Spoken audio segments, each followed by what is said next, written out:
Okay, is my screen visible? Yes, sir. Okay, so now okay,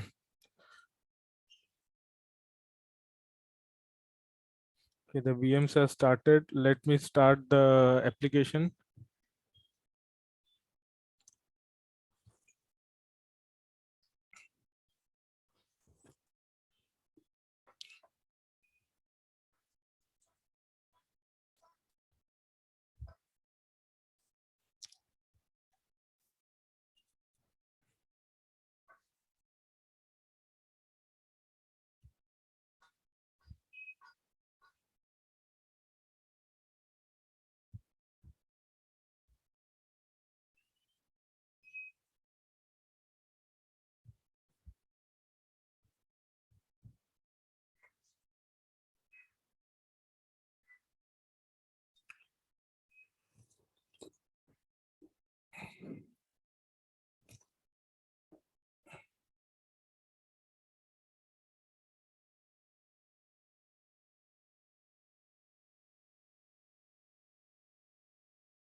Yeah, Musavar, am I audible now? Is it fine now?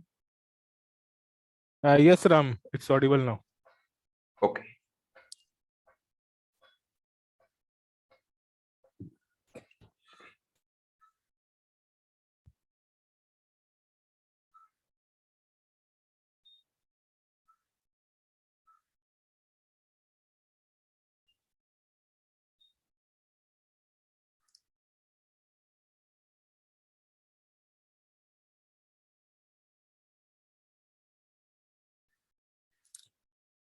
Okay, so we are now logging to our application server. Let us see where we had left yesterday.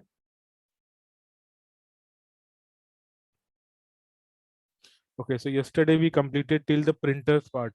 We saw how to add printers in your application system.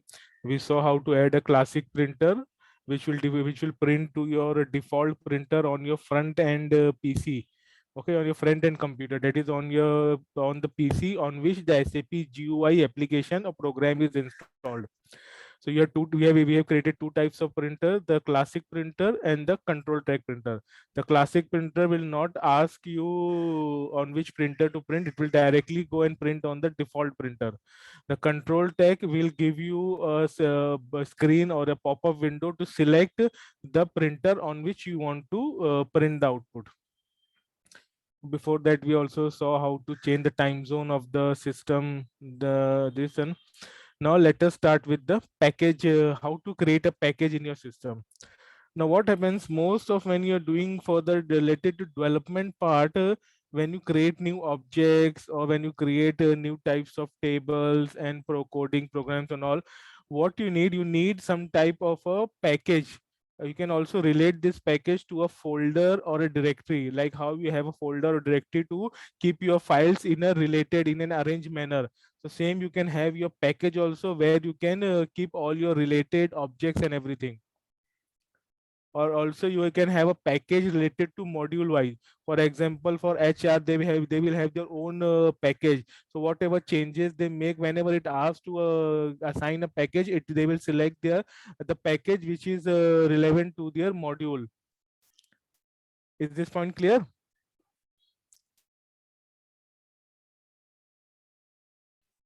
Yes.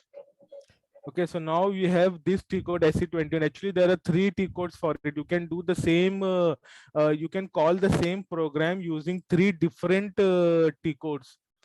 Okay, SC21, SPAC, and S package. So if I call SC21,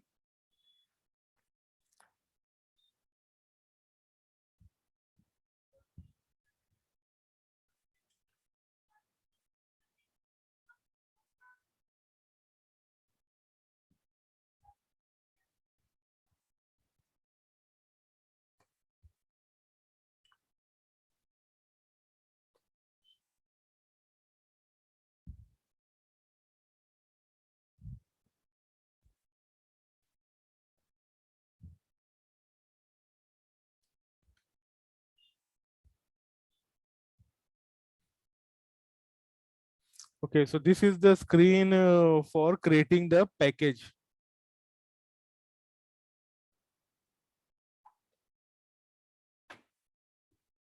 Okay, and if you call the other T code, okay, well, one, if you want to check which program is this, see, we have only executed the T code, but how will you come to know which program is this screen coming from? If you want to see, you can click on the small arrow icon facing downwards on this right side, click on it, and here you can see the program over here. So it is SAP LPB entry. This is the program which this T code has called. Okay, and the transaction which has called this program or this screen is the SC21. Now let me open the S/O SPAK. Okay, again you can see both of the screen are same. No changes in the screen, only the calling T code is changed. If you see on this one, you will see that the T code was SC21. If you say check the second one, you will see that the T code here is SPAK. And if you check the program is the same only, no change in the program. Both the T codes are calling the same program. Even if you call this one SPACK S package, again you will see it is the same screen, no change. If you see the details over here, so it is also calling the same program, SAP LPB entry, and the transaction is S package. So here you can see that for the same program, you have three different transaction codes assigned to it. Okay, so it's up to you, whichever T code is like comfortable, you are comfortable with as per your convenience, you can use that T code. So we'll stick to SC21. Okay, and now what we are going to do is that we need to, in the package name, in the package field, give the package name as Z basis. So what we are going to do, we are going to create a package by the name as Z basis. Now also understand the concept of Z over here. In SAP, wherever you are making any changes or you're creating a new any kind of configuration or setting, so it is not required, but it is like a good practice to add a Z to it. The reason of adding Z means, it means that this is a this is a customized object or customized setting configuration done by the customer. Okay, these are also called as Z object, the Z customizations, anything which is related to the customer related changes. So here we are creating a package by the name as basis. If you want to see what existing packages are there in the system, you can click on this search icon and click on enter. On this screen, selection screen, if you don't have any selection, just click on enter. So can you see here, it says more than 500 input options. These are all the packages which are already there in the system, and these are called as SAP standard packages. Okay, these are the different SAP standard packages. Now if you want to see all the packages, I think we need to make a bigger let it make 5,000 instead of 500. Let me click on OK.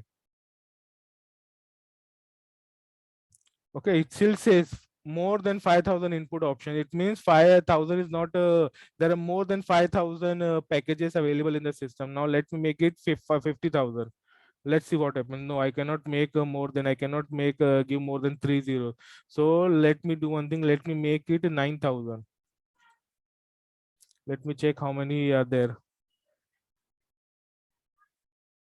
Okay, more than 9,000. Again, here there are more than now 9,000 options available. I think here now you don't have any options to check for now. If you want to see all the packages, you might have to do some filtering.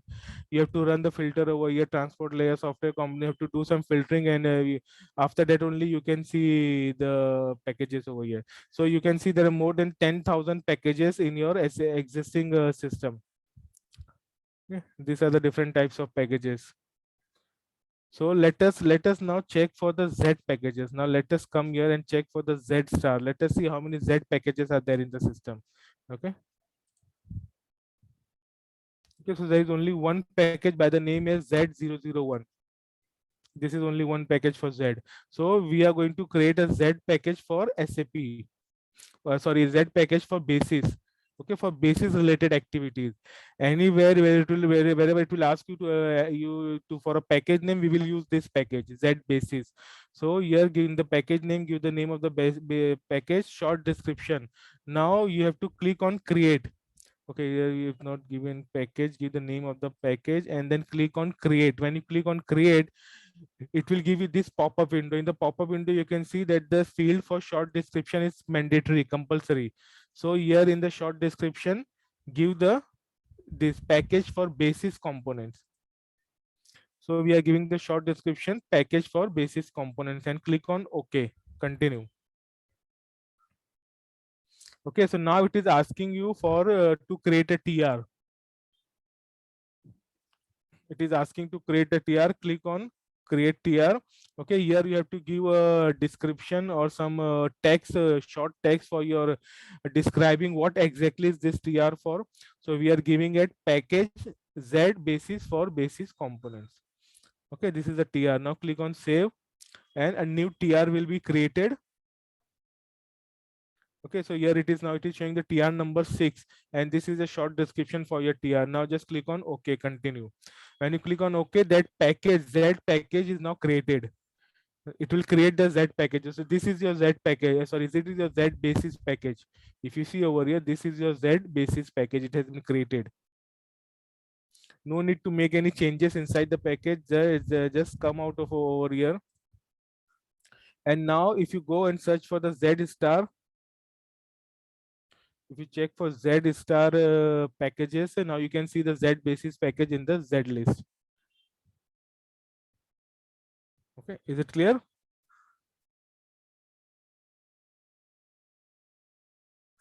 Yes. Okay, so we have created a package. So it's very simple. You have to go in this T code. You have to give the name of the package that you want to create and click on the create button. You have to provide a short description for the package and then it will ask you to create a TR. At the TR screen, you just have to give a short description and save it.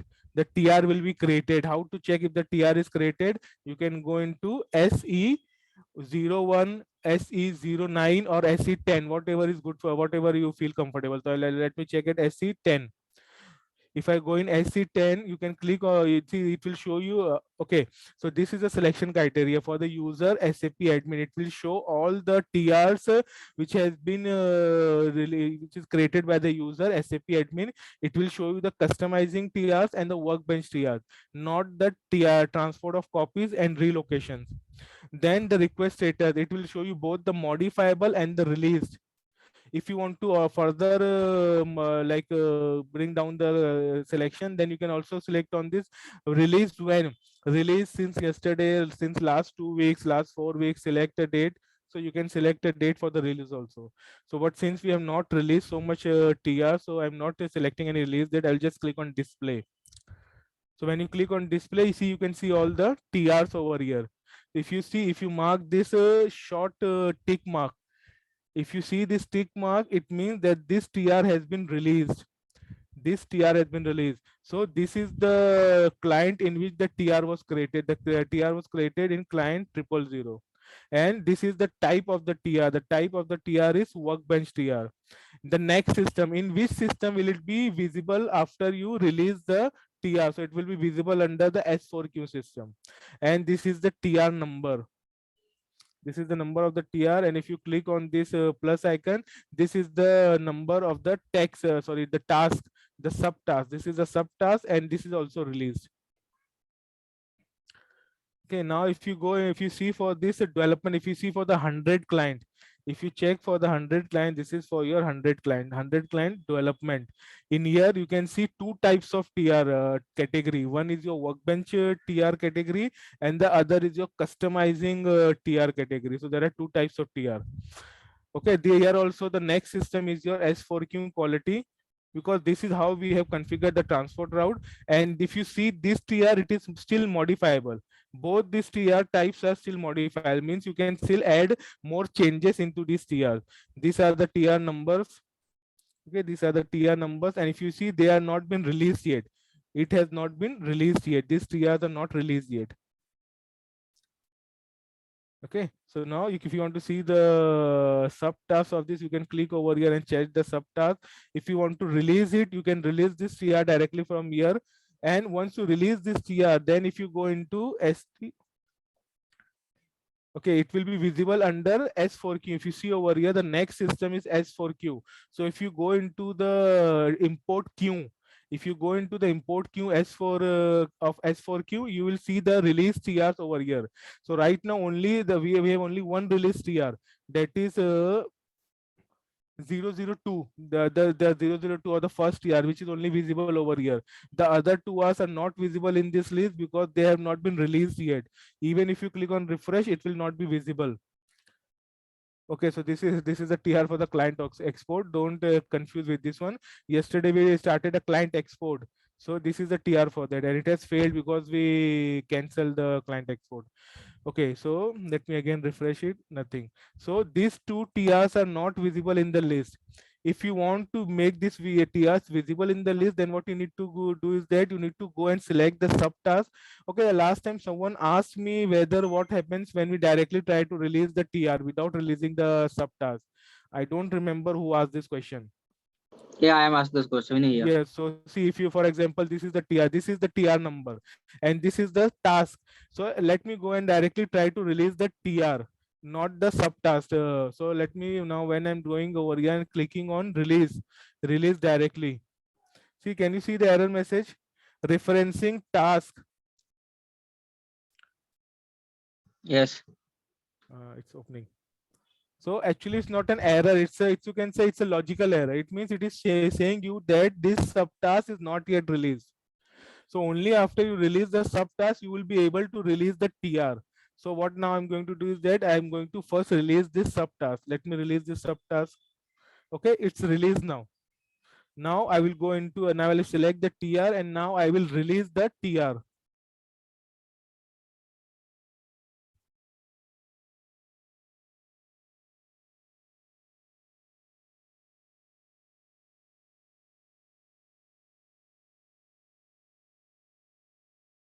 Okay, so let me just refresh the screen. So you can see it has been released successfully. If you want to check any logs, you can go into go to and you can check the action log. Okay, what is the release and these details about it. I think the utilities, change display log, environment, transfer. Okay, nothing. So come back over here. Now you can see that this TR has been released. What is TR? The package Z basis for SAP components. Now if you go in the second system S4Q, and if you click on refresh, can you see this TR is now visible in your import queue? You can select this TR and click on F9. It will select this TR. So you can see that this TR is now visible in the import queue of S4Q. Okay, all the systems which are there in the transport route will have their own import queue. So it is, if you see over here, this TR is now visible in the import queue of system S4Q, the quality system. Okay, So it is visible now. Again, if you want to check for the other TR, if I go and release the other TR, that is for the set system time zone. First, I am releasing the subtask. Okay, the subtask is released. Now I am releasing the TR. If I release the TR now, okay, just click on refresh. Done. Come back. You can see that all this TR has been released. Both of this TR has been released. As we see, if you mark the status has automatically changed over here. If you mark the status, it has now changed. Previously it was modifiable, now it has changed to released. Same year also, whichever TR has been released, it will be, the status will change to release. Okay, now if you go back, if you change the status from if you uncheck this release the checkbox, if you click on display, you won't be seeing any TRs over here, because there are no TRs in this system which is in the state modifiable. And if you go back, if you uncheck modifiable and check release, you will see all the TRs in here which have been released, which have the status released.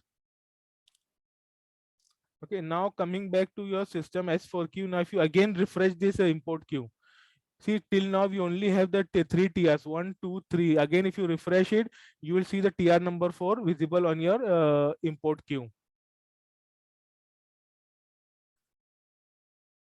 Is that clear? Yes. Okay, so these are the, so now what you can do is that if you want to import this TR into your system S4 queue, you just have to select the TR anywhere in the line, anywhere you can select it. So anywhere, like here you can select this TR. Okay, and you can click on the import icon, which is not visible here because this is not an actual system.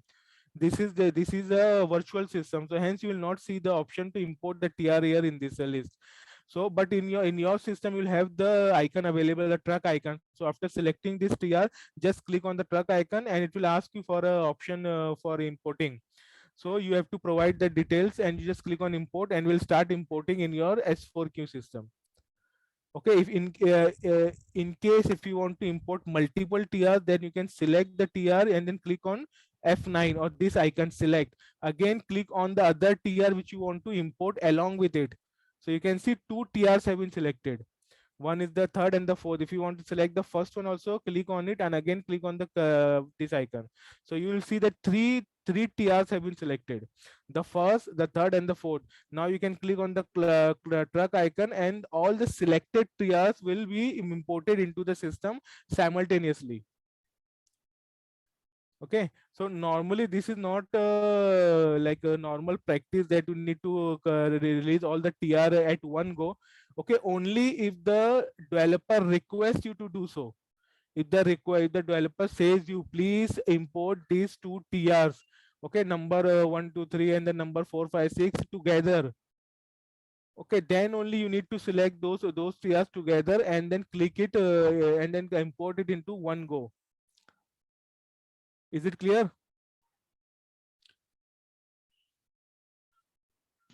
Yes. Okay. What if like when we importing the TR Mhm. multiple TRs at the same time? Uh-huh. Okay, what impact it will be there? See, normally what happens is you just don't want to confuse or complex the system. In case, for example, there are two TRs and both are using or changing the same package. Oh, sorry, not the package, the same object. Okay, for example, there is a TR which is making any changes to a table, for example TBL123. Again the other TR also is making changes to the same table and might be to the same set, the data set also for the table TBL123. So if you import the both the TRs at the same time, it might make some non-expecting results in the system. That is the best I can say it like that. So it is always better to import the TRs one by one in the system until and unless it is requested by the developer. Okay, and also in some cases the developer might also give you a sequence also. Please import the following TRs in the this system in the same sequence. So for example, you might have for here in this system, if you see, we have three tiers, 1 2 3 4, but the developer might give you a sequence, something like first import the tr number 4, this number 004, then import 002, and then import 006. If this is the sequence what the developer has requested you, please follow that sequence only, because because the developer knows, okay, the maybe I think he has created a tr before, but maybe something was missing. So if to correct that issue, he has corrected a new tr which will create the following object, and then only when you import the second tr it will be successful. Okay, if you don't follow the order, it might create it will give you error while importing the tr. Okay, maybe it will give you unknown object, unknown table, or unknown something not defined in the system, column missing, something error in there while importing the tr. Okay, is that clear? Yes. Okay, now let us go to the second option, which is your logon screen text. Okay, now if you see over here in this, when you click on an when you click on any connection, when you open the connection over here, you can see that this is your login screen. This is your login page or the login screen. If you see, there is no information on this screen.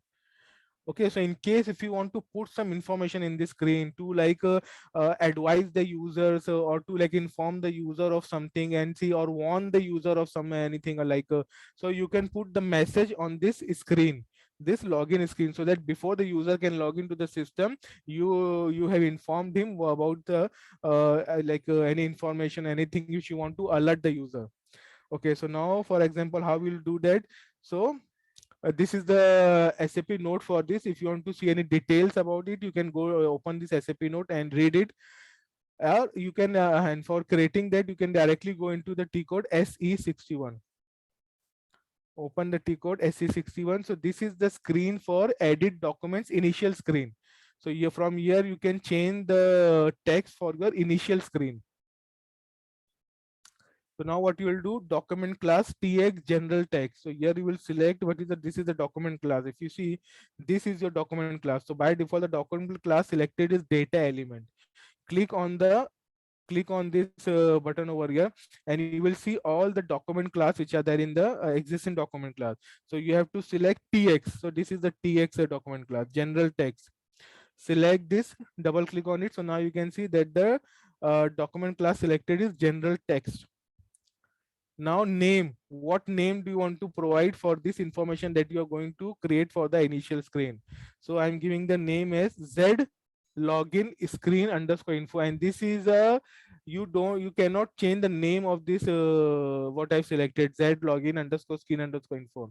If you make any changes, the information on your initial screen will not be visible. So just follow this exact naming convention. Okay, after giving this over here, you need to click on create F5. So here is it, create F5. Just click on create. You have to change the document class, give the name of the document, and then you need to click on change. Now you see this screen over here. On this screen, you can enter this data. Okay, I have just some test data, I have test information or test I have prepared over here. Don't directly paste it from your Excel sheet. First copy it into your text file, and then again copy it and then paste it into your SAP screen. So can you see all the screen has come over here?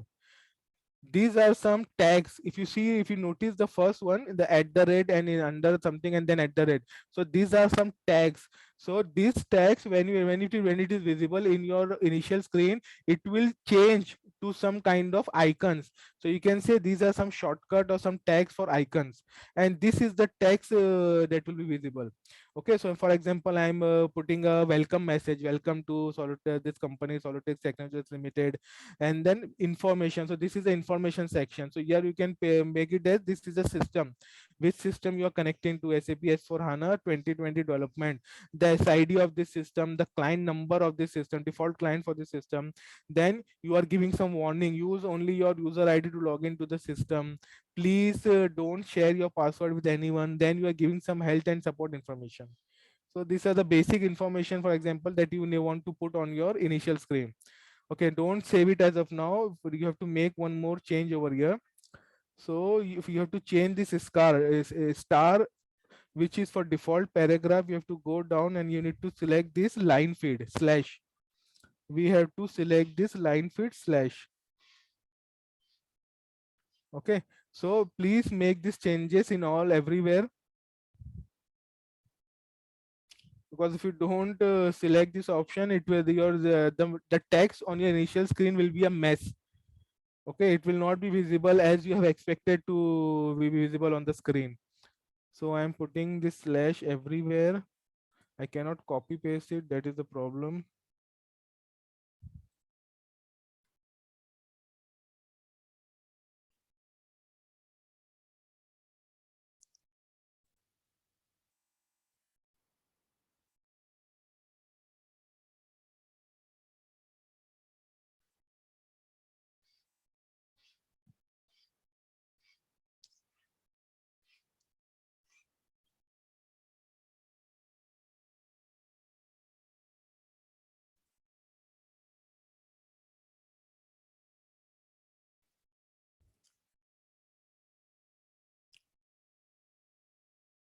Okay, so for this job, you require a little bit of patience.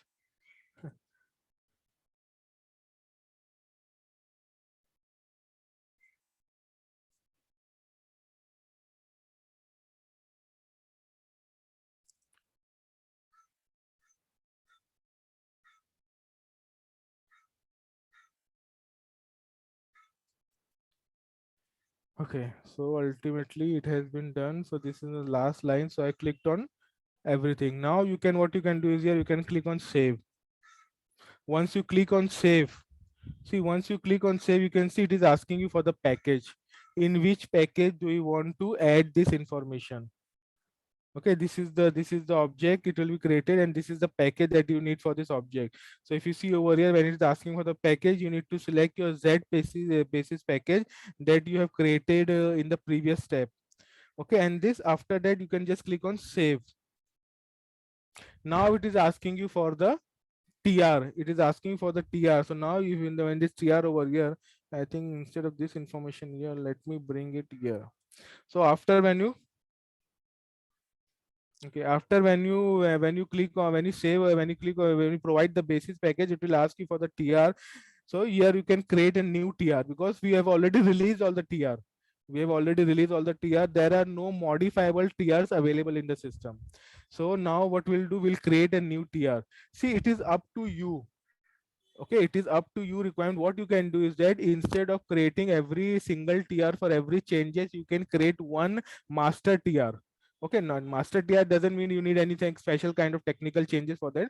Or what I'm saying is that you can create one TR and give the name as something initial configuration, SAP system initial configuration, post installation steps on activities, task, anything. And whatever changes you are doing in the post installation, okay, in all this initial configuration, you can add all this TR in the, all these changes into that one TR. And after the final configuration of all the initial steps, you can release that TR and you can import it into your next system.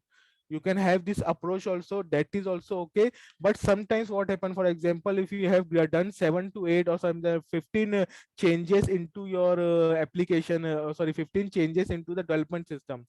Okay, all these changes have been captured in only one TR. Okay, now in case if you come to know, okay, if I don't want to make any, if out of these 15 changes, 2 or 3 changes are not related to system S4Q. You don't want these changes to be imported into S4Q system. Not now, since you have put all the changes in one TR, you don't have that option. Okay, you don't have that option to remove them from the TR. You have to import that TR in the S4Q system. Those changes will be imported. Again, you have to make some corrective changes in the development system, and then again move the corrective TR to your quality system for reverting back the changes for the 2 or 3 changes. So it is always better to create individual TRs for that related changes. Okay, so for example, if I created 15 TRs for my SAP initial configuration related changes. If I can identify, okay, I only need to import 10 TRs into the next system, I will only import the 10 TRs. Maybe I need to keep 2 or 3 TRs into hold. Maybe after it is becomes clear, then only I will import it. So here in creating multiple TRs, you have a flexibility. Okay, so it's better to have like multiple TRs, create multiple TRs, but it's not mandatory. It's up to you. So here I'm creating a short description for BC login screen information. So now I'm creating a TR for saving the changes for login screen information. Now save it and click on OK. Okay, so now you can see that the changes have been done. Okay, if you see over here in the text in the status bar, document saved as new version. Is it now if you see, now if you want to see a print preview, not print preview, if you want to see a preview how it will be visible on your final screen, okay, the first thing that you can do is that you can there's an option over here, screen output. You can click on the screen output and you will see this is the way it will be. Please excuse me, just 1 minute.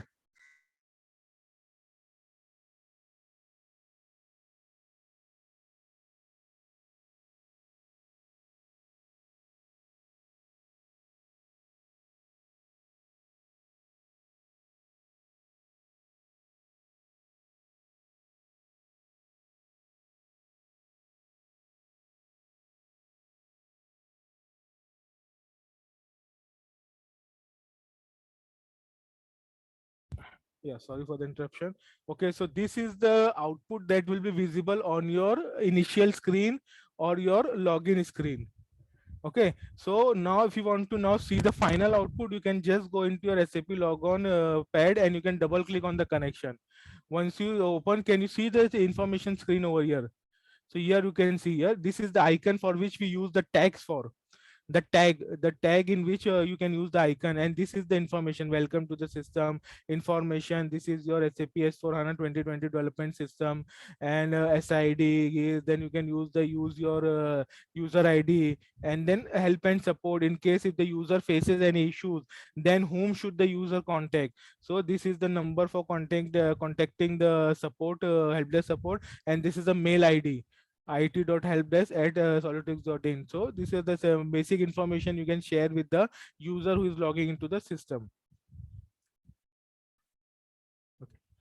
Okay. Is it clear?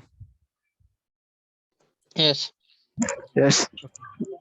And this message will be reflecting to every users who log into the system, right? Yes, it will be reflecting for all the users who will be opening this system. Okay. S4D system, this S4D system. Whenever they click on the connection, it will open this screen. Okay, fine. Okay. So now, if you come back over here, so we have done this part. Okay, we have done the changes and we have saved the changes. Sorry. Okay.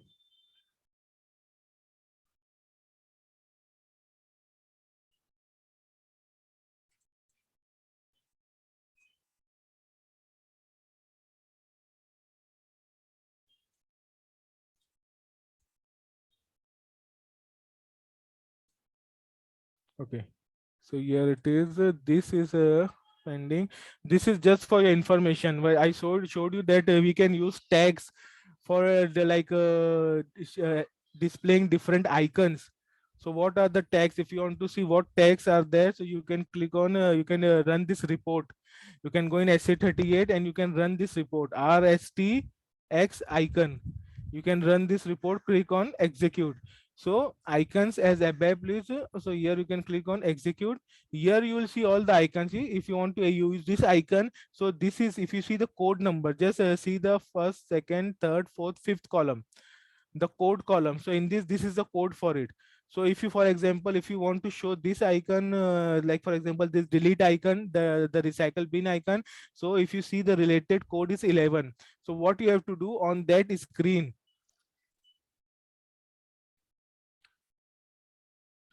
okay, in this screen, if you just click on change, here you have to, inside the @ you have to tag, the code with @ sign. So in that @ sign, in between you have to give the 11 number. So if you give the 11 number over here, the user will see the recycle bin icon on that information before that information. So whatever report you want, so sorry, whatever icon you need, you can select from the report, and you can make your welcome screen information as you like it. I think there are lots and lots of icons. Whatever you want, you can make it from here.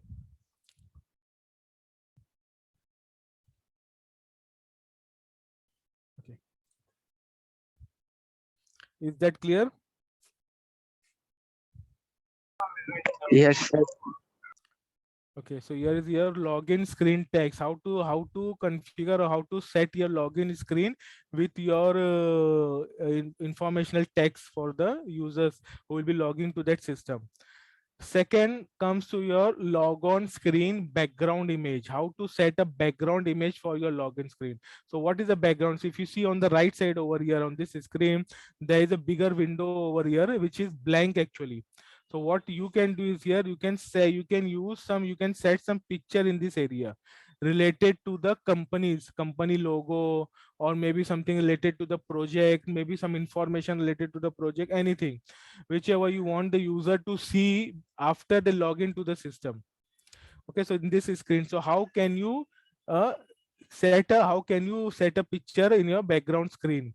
So okay, so these are the steps for it. This is 1, 2 and 3. These are the 3 steps. First, what you need to do, you need to add the extensions for the image type. Whatever image you will be importing into the system, whatever picture you will be importing in the system, you need to set the image type for that, or that is your extension. You have to set the extension of that image. Then second, you have to import that image into your SAP database. Then you have to set that background image into a table. Okay, this is the table SSM underscore cast. You have to enter the entry over there. So let us see how we can do that. Okay, the first thing, you need to add the extension for image type. So what you have to do, SMW0. Go into SMW0. Okay, this is for your web repository initial screen. What you have to do over here, binary data for web application, find, execute. So where is this? If you see over here, in this screen, you have to select the second option, binary data for web RFC application. Binary data for web RFC application. Then click on find. So this is, if you see, this is find. Click on find, and again you need to click on execute. After find, just click on execute. So this is the screen that you can see. These are all the you can say images or maybe which are imported into the system. So now when you open this, what you have to do, you have to go into settings. In the menu bar, define MIME types. Settings, define MIME types. On this screen, you have to click on settings in the menu and click on define MIME types, MIME types. Okay, here in this screen, what you have to do, you have to click on create F5. Create, here is the screen, create F5. Click on create. It is asking you for the type and the extension, these two things, the type and extension. The type will be image or JPEG image. The type will be your image or your JPEG image. The extension, these are the extension that you can add for your JPEG images.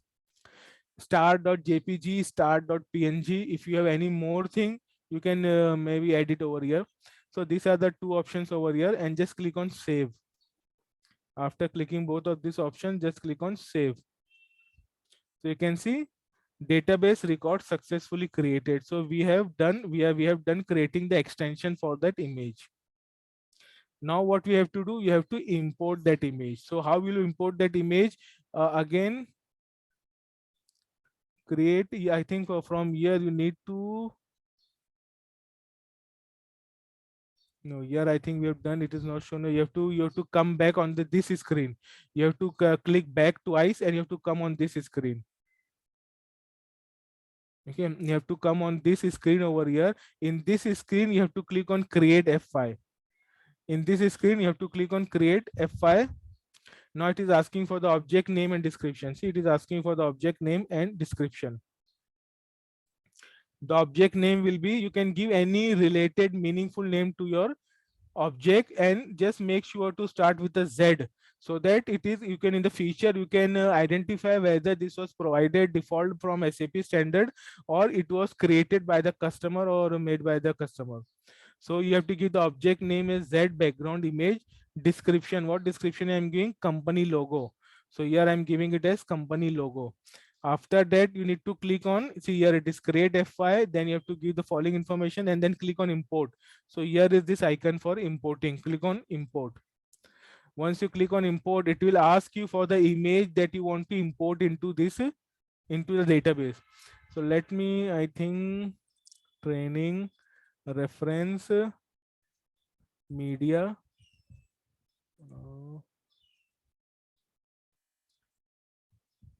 operation logo. So I think these are the different logos over here. So let me check. This is one logo. This is the other logo. Okay, so let me select this logo over here. This logo I want to import into my, I want to display on my screen over there. Okay, so this is the logo, but I think in this the white portion, it will be, it will look quite bad on the screen because the background image here it is blue, and if I show a white one, then it will be a quite not so good. So let me select this one, the Solutrix, the first one. Okay, and you just check for the extension of this image. Okay, it should be either JPEG or PNG. So it is JPG.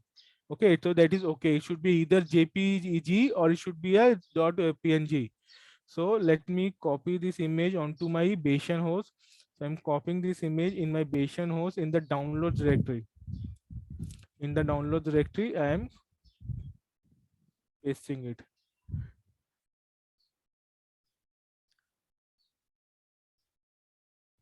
I think it's better to move this also in the downloads directory. Okay, so here is the image which is now I've copied onto my Bayesian host. Okay, so now what I'm going to do, I'm going to import this image, libraries, documents, this PC, downloads. So from here I am going to I'm importing this logo into my database. Allow. Okay, so it is asking for the package and it is already the Z basis package is already selected. So just click on save, nothing else. Now it is asking you for a TR. If you see, it is taking this last TR because we have not closed on, sorry, we have not released or exported this TR. If you want to add these changes in this same TR, you can click on OK. The changes of this TR will be added into this existing TR.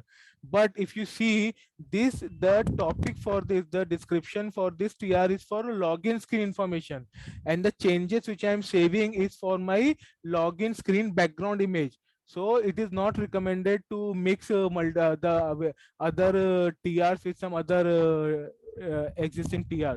So what I'm going to do is that I'm going to create a new TR, create a new TR and give some meaningful name. For example, login screen image. I'm giving the name over here as login screen image for the new TR. Click on save. Okay, so it is creating a new TR for login screen image. Again, click on save. So now that image has been imported into my database. If you want to see the image, you need to go at the bottom. Why at the bottom? Because we have named that object as Z, we're starting with Z. So it will be at the last of the screen. Okay, so here if you see over here, this is the image that we have imported into the database. Okay, so in the import has finished, we created a extension for that image, added an extension, then we imported the image. Now we have to make the changes in the system to instruct the system to display this image at the time of after logging in the login screen. So how we can do that? You need to go into SM30. So here I'm going into /n SM30. In SM30, the table, what is the name of the table? SSM cust. SSM cust table. Click on the SSM cust table. You have to click on maintain because the user already, the table already exists. So no need for creating the table. Just click on maintain. Okay, the table is cross client. Okay. Now this is the table. It contains all these configuration parameters and everything.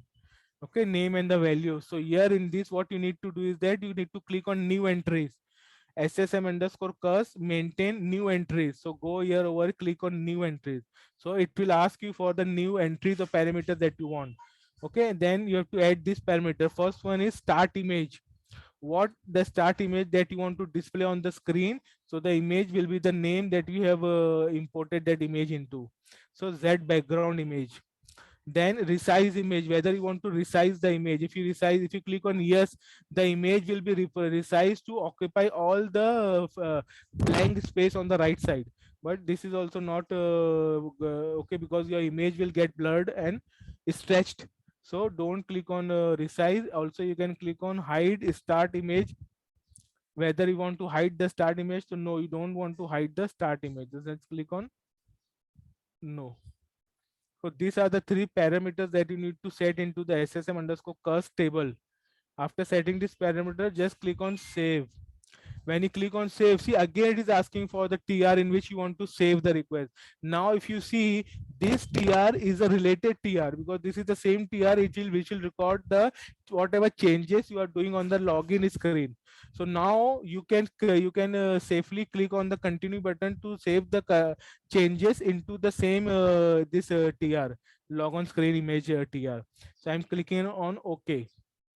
Okay, so now this information has been saved in the same TR in which it recorded the previous import image information. So this is also done. Now just click on done. So this part we have configured the logon screen background image. Now how to test it? How can you check whether that everything is okay or not? See, when you come to the main screen, you cannot see any information over here. So please log out from the system and log in again, re-log in into the system.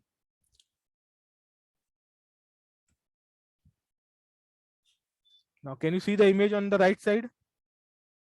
This is the image that we have put over here. Is it clear with everyone? Yes. Yes. Yeah. Okay, so you can create an image. If you okay, one thing, this image doesn't look so, you can say, professional. The reason is that because the background color here, it is light blue and the image has a background color of say white. So it to so make a clear image, more graphical, more like you can say high resolution, you need to, I think you will have to contact the designer of the company and anything. And what he will do, he will either make the background of this image or logo as a transparent, or what you can ask him, that you can ask him to make the background same as the background color of this easy access screen. So what he will do, he'll change this white color into the same color which is there for this screen, light blue. So next time when you add this image in the screen, so it will look quite easy and it will look quite good and attractive. Okay, and even if you see the resolution of the screen is not that good. So if for like having a image on your login screen, you can contact, you can get a help of this designer and all, and you can get this image edited or modified. Yes, that point clear? Yes, everyone. Yes. That is clear. Yes. Yes. Okay, so now let us move to the next option, which is SSL certificates. Okay, how to add SSL certificates into your system. See, now what happens when you install an SAP or SAP system? Okay, the users, not sorry, no, not the user, the customer will connect, or sorry, the users will connect to the SAP system through various methods. One of the method is SAP GUI, and the other method which will they use will be through coming from HTTP traffic or using HTML tags, HTML pages, and through HTTP interface. So when you connect to HTTP interface, see, so normally what happens, you cannot directly connect to the application. It will not give you exclusive access to the system and resources. What it will do, before you can log in into that web page or the portal, it will try to identify your SSL certificate. only if your SSL certificate is identified and it is like it is verified that the SSL certificate is correct, then only we'll get a screen where it will not show you whether there is some problem with this SSL certificate and all. Let me try to open any web page from here to show you what exactly I am talking about. Okay, for example, if I try to open this okay,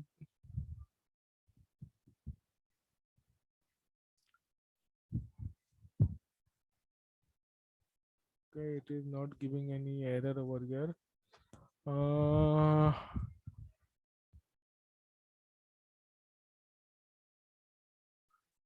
SAP support.sap.com. Here also you're not getting any error for the certificate. The reason is that because these are all identified and these are all standard websites and all. They all have made the provision and they have attached their certificate to the URL. I think if you see somewhere over here, you will find that the certificate for this URL is already provided by the ISP or the domain the one who is hosting this website. Cross-site tracking content had not working. So actually this is your providing any SAP certificate is not required. I'm not getting any option where I can show you for any site which asks for your certificate. It gives you an error that the certificate is not installed.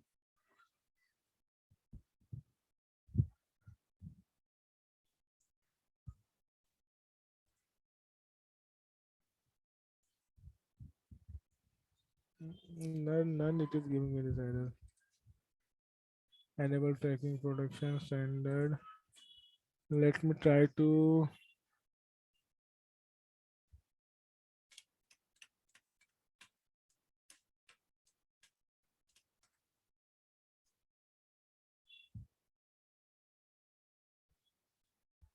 okay, let me check my phone. Right now I'm not recalling any website which if you open, do any of you have any idea if you can open any website where it gives you that certificate error? No, yeah. That is So right now I don't remember, because normally if you have this SAP system, if you try to connect to this SAP system through any browser, okay, it will give you an certificate error. And I'm not recalling any link from where I can get this.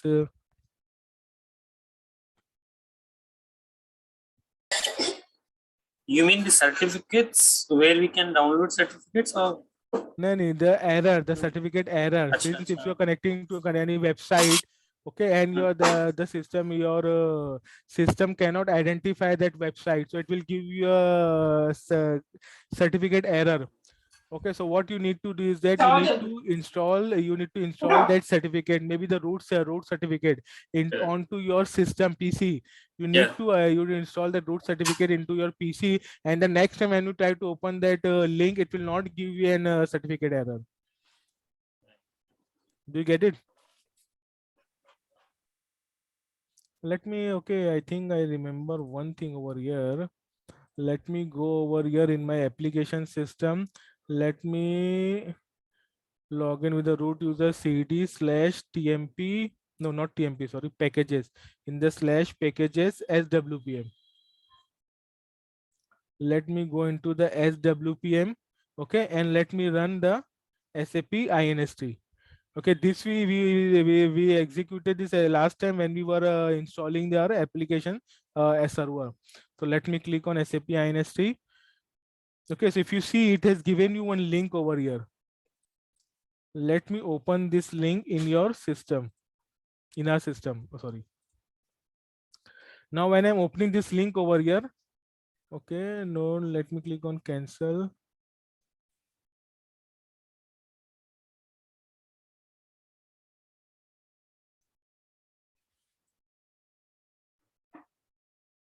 No, I think last time, the first time when you tried to log in, it was giving an error, I think something. Okay, no issue with this, it's not giving any error.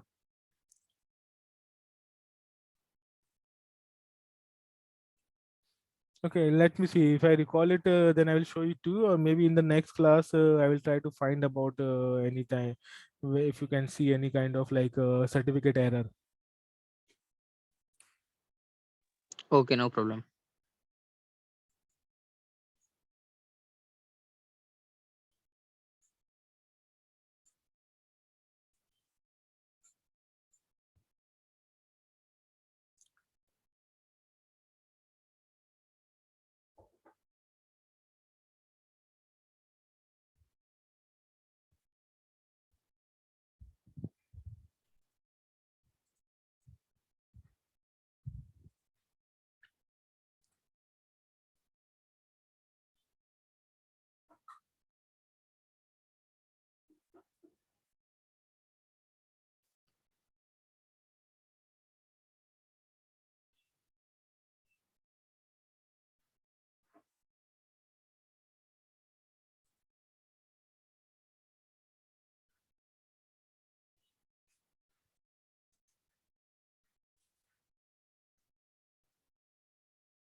Okay, so this is done. Okay, so now what happens? You need to install the root certificate for those certificate authority servers who have signed those certificates. Okay, a simple example, for example, my company is Solutrix. Sorry, I have a domain by the name as solutrix.in. I have hosted one like web page, or I have hosted one website. I have hosted one website on my domain www.solutrix.in. Okay, now when any customer or tries to access this website, okay, when any customer tries to access this website, he will get a certificate error, because that system, because this domain is not signed. Okay, this domain is not signed by any certificate authority. So what you get to remove that certificate error, what I can do is that I can go to some you can say the domain provider. You can go to your domain provider, you can also go to your cloud service provider, and you can request a certificate, SSL certificate for your domain. Okay, for example, if you are AWS, so in case of AWS, if you want to, I want to get a certificate for my solutrix.in domain. So what I will do, I can go into over here. I don't remember the name of that service. I think it was something okay, a app service certificate. This is the, I think this is the real. So if you see over here, no app service certificate to disclose. Say for example, if you create a new certificate, when you create a new certificate, it means you are requesting for a SSL certificate. So what you can do is, in which resource group. Okay, for example, in which resource group I want to create. Now here is your school standard. If you create a standards, if you want a standard certificate, you will be charged $70 per year. Okay, it can be used with one domain. Okay, you will be charged $70. Okay, $70, I think it is approximately 5,000 to 6,000 rupees something. Okay, or if you want to use a wildcard, so if you use for standard, you can, for example, you can only use, for example, you register www.solutrix.in. Now whenever you are trying to open this domain, it will not show you a certificate error, because this domain has been SSL signed. But in case if you open something else, for example, instead of www.solutrix.in, I'm opening sap.solutrix.in. Okay, I'm using a subdomain. I'm using a different subdomain. Once you use a different subdomain, that previous certificate will not work for this domain.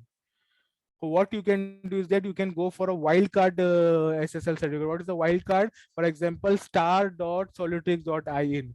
Now, in this case, whatever name I try to use within this domain, solutrix.in, it will not give an error. For example, I can use for my host also. For example, I can use s4h dev1. This is the host name for my application server. So s4h dev1.solutrix.in. If I try to open this in my URL, I will not get any certificate error, because why? I am using the wildcard certificate. So I can use something like fiori.solutrix.in, sap.solutrix.in, and for example delivery.solutrix.in, any kind of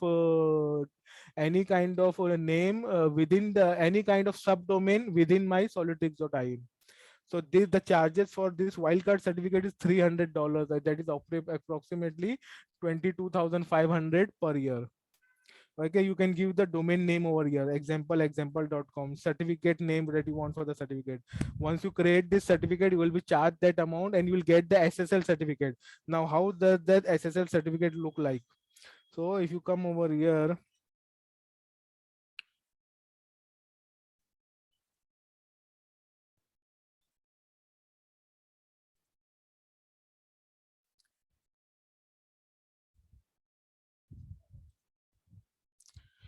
okay, so if I see here are the certificates. So if you see, these are the certificates. Okay, if you double click on it, you can see these are the certificates, type of certificates over here. It will show you it is issued to this Baltimore Cyber Trust root. It is issued by the Baltimore Cyber Trust root, and it is valid. What is the validity? 2000 to 2025. These are the certificates which is there. So you will get a certificate like this. But the certificates which I'm showing you in this list, these are not domain certificate. These are not for the this. These are root certificates. Okay, these are the certificates of the certificate authority servers who will be issuing certificates for your domain. For example, in this case over here, if I'm requesting a certificate from Microsoft Azure, so I will also need an Azure CA certificate, or certification authority root certificate, which I need to install on my application server, so that whatever if any user is accessing that URL, for example s4hdev1.solutrix.in, so this if that root certificate is installed in my SAP application server, so the end user can identify, okay, this URL is assigned by this certificate, so it will not give you a certificate error. Is that clear? Yeah. Okay, so I think I need some more description over here to show you how exactly it works. But right now I don't have next time I will try to prepare on something on this and how to show you practically what happens and what is it. So right now what we are going to do is that we are going to go into in the system, and we have to install, you have to import these root certificates. You have to install these root certificates inside your SAP system.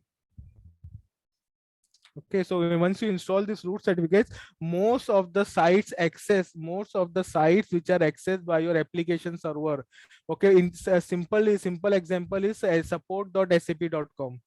This website support.sap.com, it is accessed by your, for example, S-Note T code. When you run an S-Note T code, if you try to download any SAP note, it will go and it will access this URL support.sap.com, or also it will go into download.sap.com or node download something. There are 3-4 URLs. So SAP tries to connect to this system and try to download the nodes from there. But if these certificates are not installed, okay, because one of these root servers, they have signed the certificate for the URL support.sap.com. If it is not, if you are not installed the certificate and someone tries to access support.sap.com, the user will the system will get a certificate error.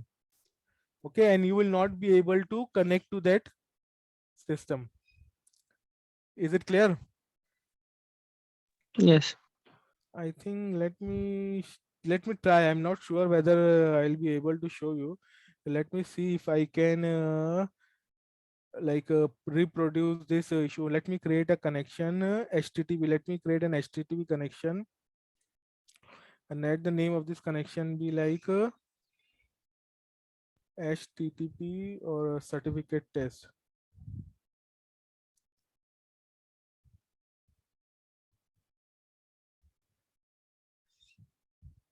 Test underscore cert.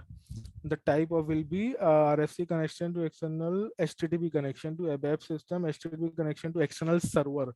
So I'm connecting to an external server. Okay, now if you see over here, description, leave it over here. I'm connecting to the host, for example, support.sap.com. I'm connecting to this host support.sap.com, and the port number, I think it will be 443. Okay, the HTTPS port, path prefix and all. I think let me just save it. I've saved the destination. Let me try to do a connection test. Okay, client connection. This broken with 130 bytes 0 seconds ago.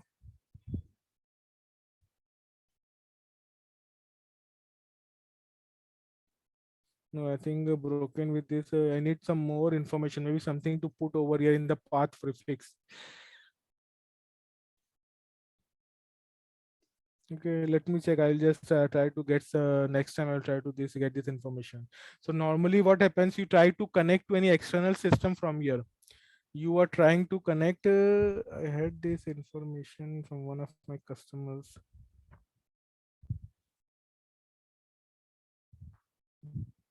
Mhm.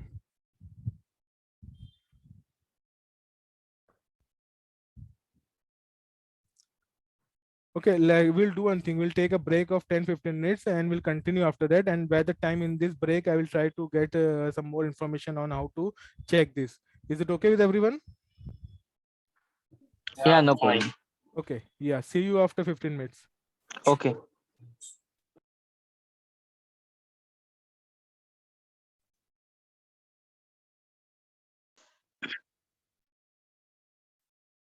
Yes. Is my screen visible? Yes. Okay, Yes. so yes, so we were discussing this topic about this SSL certificate. So actually, I found one of the RFC in the system itself. You don't have to do go anywhere, go far from this. Just come into SM59 in your HTTP connections to external server. Okay, you will find these two RFC connections. These are for, one is for the AWS EC2.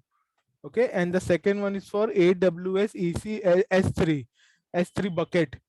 Okay, so this is for the VMs, I think instances, EC2 instance. This is for the S3 storage bucket. Okay, these are created so that your SAP system can directly communicate with any other AWS VM instance or to another S3 bucket. If you open this RFC connection and try to do a connection test, see what you get over here is that SSL handshake with Amazon aws.amazon.com 443 failed. SSL client certificate untrusted. ये though when the SAP system is trying to connect to this system, aws.amazon.com, it is showing, it is telling that the client certificate is untrusted and it is not allowing it to and the connection is getting failed. Client verification failed certificate, and it is not allowing you to go any further. Failed to verify peer certificate. So this is a very good example, and you don't have to do anything to reproduce this issue. It is there in the system itself. So you can see the certificate error. So now what we can do to remove this error? Okay, so now here test RFC connection SM59. You can go into the CSI AWS and utilities test connection. Actually, it is under HTTPS connection to external server. HTTP connections to external server. In case somebody doesn't get confused after. Okay, so you have to, in SM59, you have to select HTTP connection to external server. Then you need to select this one, CSI AWS EC2. Then EC2, then you need to do a connection test. So it is directly over here, connection test. I think no need to go into utilities and all. Directly on the screen, you can find this connection test, control plus F3. Control plus F6. It is control plus F6. Utilities connection test control plus F6. Okay, that's it. So when you do a connection test, you get the certificate error. So now what we are going to do is that after this test,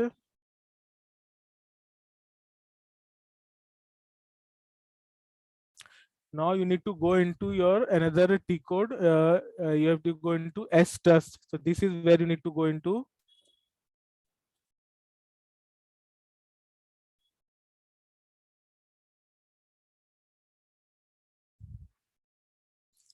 Okay, so come in the S-Trust trick code.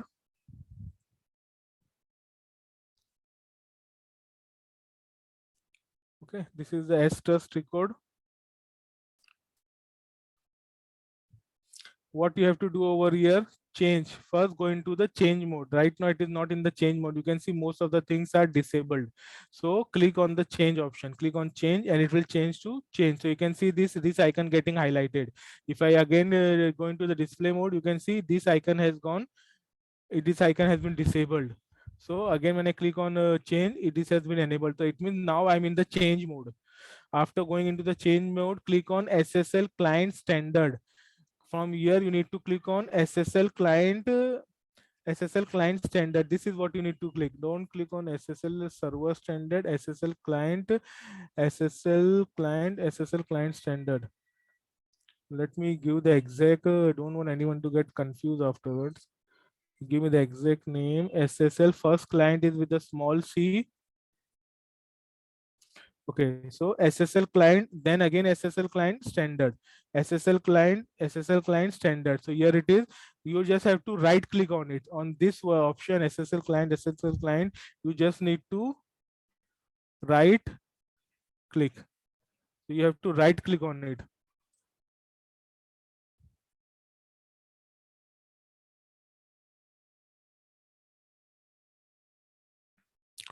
SSL stat, right click on it and click on create. When you click on create, you get this option. Just click on OK, continue. Nothing, no changes. Okay, so you can see now this PSC has been created. What you have done right now is you have created a PSC, personal security. I think it is personal security environment. Personal security environment. So just excuse me for 1 minute. So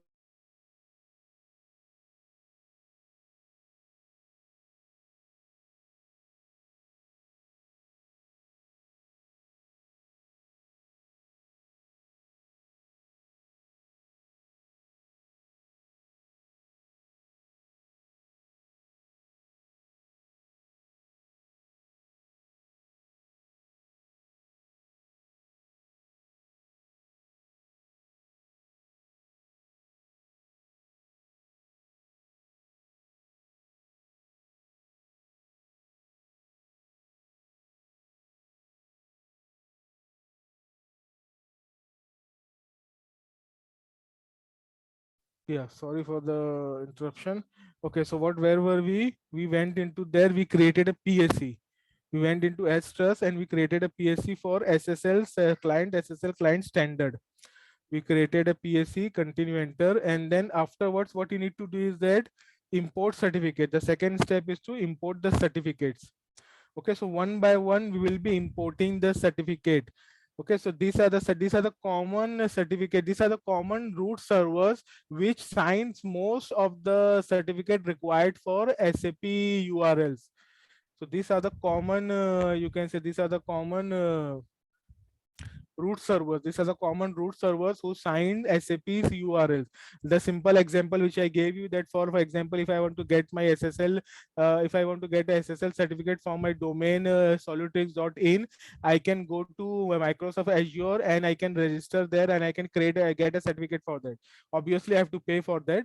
Similarly, you can also go into AWS. If you have an account in AWS, you can get it registered from AWS. Otherwise, these are the different other root servers from where you can get the SSL certificate signed. Okay, now we have other, I have added some more root servers. 1, 2, these are the 4 additional root servers for Amazon.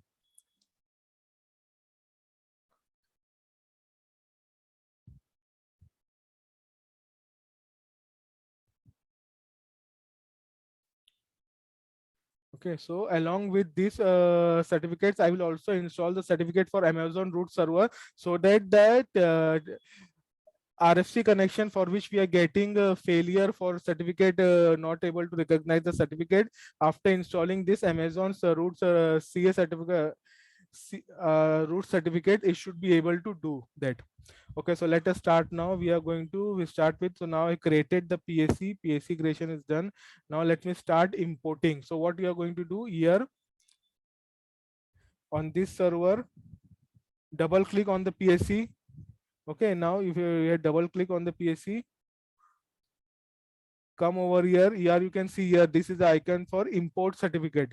Click on the import certificate. It will ask you the path for the certificate. I am giving the path for, okay, I have not copied the certificates yet.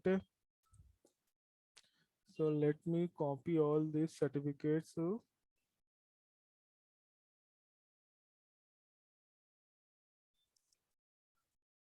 I'm directly copying it to my downloads folder.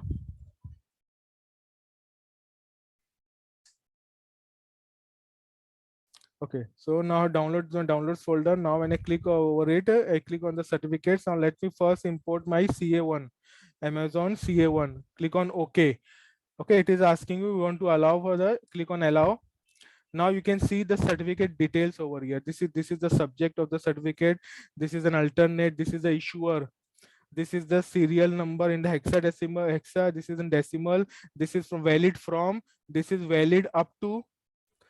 Okay, algorithm for the encryption and the key strength, all the details for the certificate is over here, but it is still not imported into your PSC. You have to import this certificate in the PSC. We have just loaded the certificate. If I want to import it, what you have to do is that add to certificate list. So after clicking on import, certificates, add the certificate, add to certificate list. So this is the step. You need to add the certificate to your certificate list. Now I'm clicking on, see right now this, if you see this section over here, certificate list, this is a certificate list, it is blank. Now I am clicking on add to certificate list. Once I click on add to certificate list, I can see my CA1 certificate added in the list. Do you get everyone? Is it clear? Now I can save it. It's up to you. You can load all the certificates one by one and then save at the final step up before exiting, or you can save one by one after importing the root certificate. Now let me go and test my SM59 whether, what about those RST connection, whether it is still giving any issue or not. So this is my certificate. Let me go and click on connection test.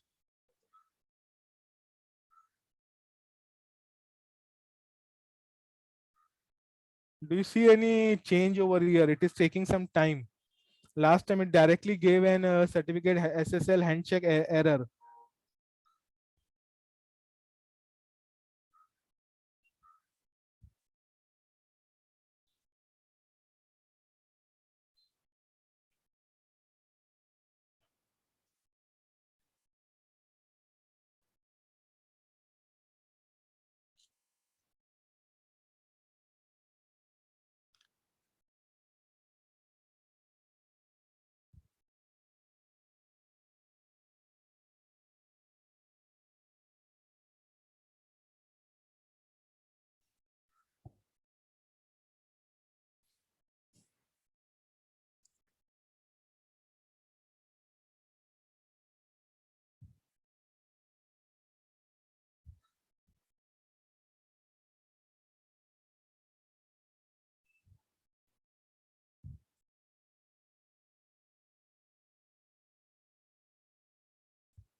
No, so still it is not, it is giving error. Let me now go back and import the other certificates also. So here I imported CA1. Let me go over here, click on import, browse for CA2. Okay, click on OK, allow. So here you can see the CA2 certificate subject line. Just click on add to certificate list. So now you can see 2 CA certificates have been imported. Let me save it. Let me again see if that tries to connect with it. No, it's still not, is not able to connect. Let me again go back, go in the, okay, again import, browse. Let me now check for the third CA certificate. Okay, allow. So this is the third CA certificate. Click on import, add to a certificate list, 3 certificate in the list. Click on save. Okay, Now let me go and check. No, still the same error. Now we have one last root server certificate. Click on import, browse.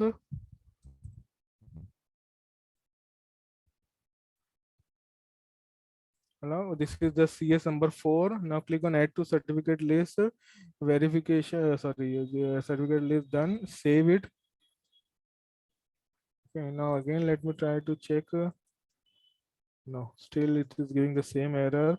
I will do one thing. I'll just come out from all of this. Come out from this screen also. Okay. Let me again go into S-Trust and check everything is okay. So in my year, I can see all the 4. There was some mistake. Okay, actually we added all the certificate in year in the system PSC, which is not that we are looking for. Click on the change mode, select the 4th one, and you can directly delete it from here. This is the option to delete the certificate. Delete, delete, delete, delete, and delete. Okay, now we have deleted everything. Just save it. You have to double click on this one.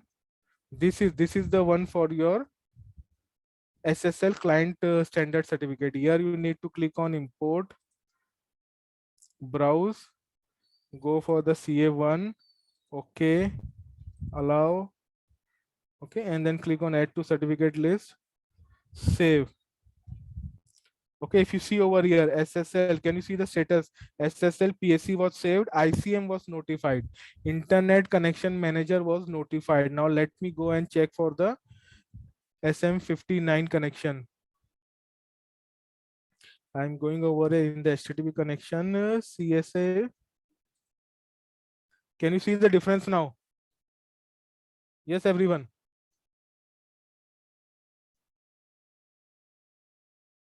Yes, anybody there or not?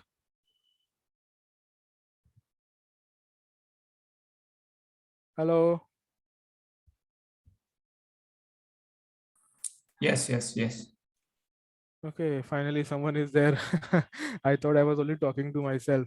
Okay, so here you can see that after installing the certificate, I was able to run the connection test successfully. Before it was not allowing. Okay, till now I only installed only one certificate and was able to verify the certificate. Now if let me open for the S3, open it for S3 and do the connection test. See here also the connection test was successful.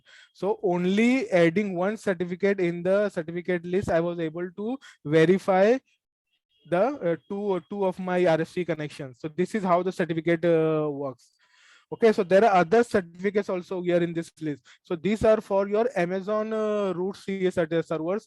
So this is especially in case if you are working or if your systems are in an Amazon environment landscape, Amazon cloud. So it is better for you to install all these certificates by default in your S-Trust, so that in the future you don't come across any kind of interruption. Maybe some user, you person is trying to connect to some your system, some API gateway from AWS or from some load balancer or many other things.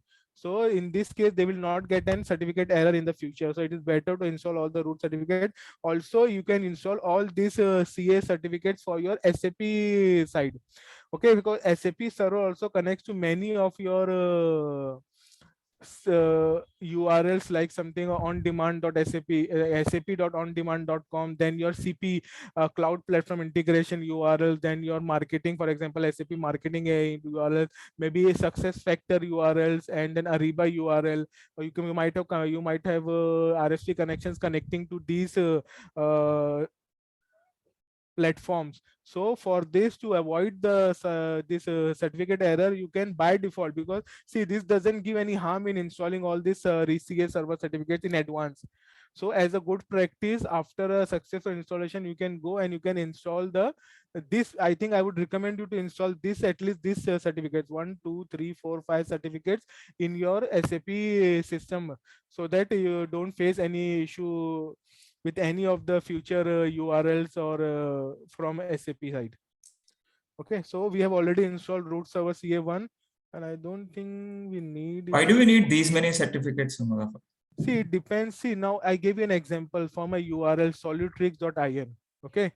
Now I did the if I for example I'm hosting my environment, my systems on Azure cloud. So I will get it registered from Azure. This part clear? Yeah.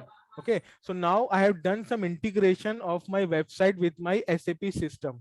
Now users are trying to connect, or maybe the application server is trying to connect to my website or trying to connect to my web page. Now when I'm connecting to web page, the certificate was signed by Microsoft Azure. Okay, the certificate was signed by Azure root server.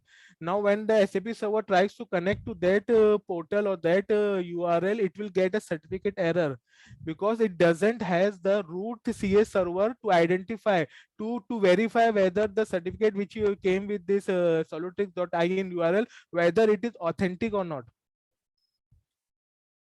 So how will you authenticate this certificate? So for that I have to install the Azure root server certificate on my SAP server.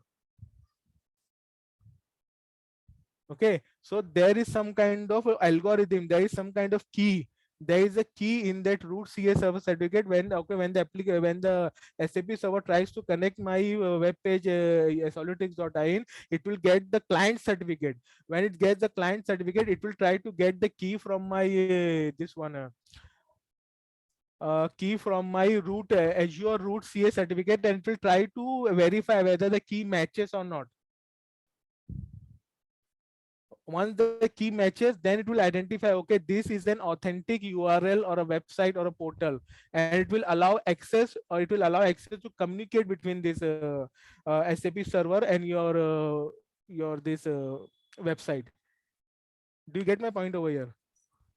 Yeah.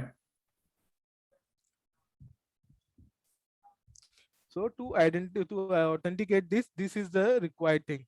So I will not try to install all the 4 roots here. If it can be done in one certificate, then what the need for 4? Okay, so let me come over here. So here in the system, so I am installing the first one. Let me delete all the other ones and make this one as a root CA.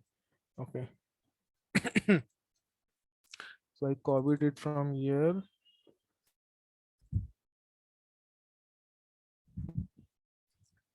Okay, so next time I will just copy it from here. Okay.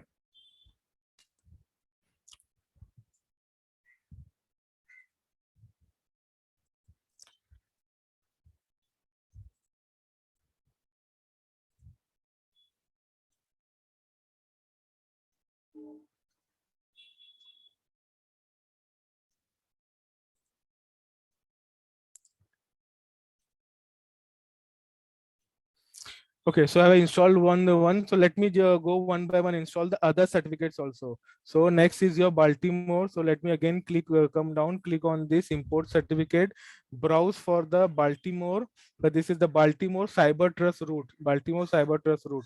Okay, click on the open, click on OK, click on allow. Okay, you can see the details over here. These are the details. This is all the details, the hexadecimal number, and this is the algorithm used for this, and this is the checksum of this certificate, whether this certificate is correct or not, or whether it was like hampered, or you can say it was like somebody messed with this certificate. So this certificate is tested from the portal of this Baltimore website, whether this certificate which you are installing in SAP server is proper or not.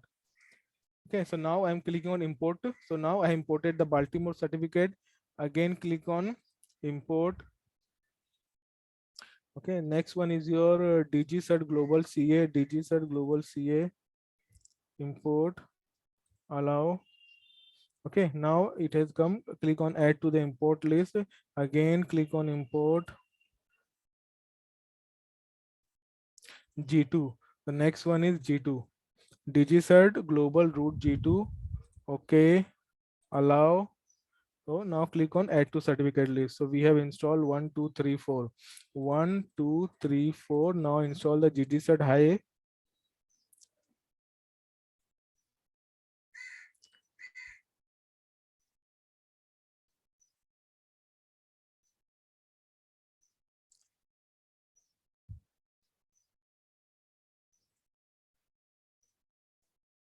Okay.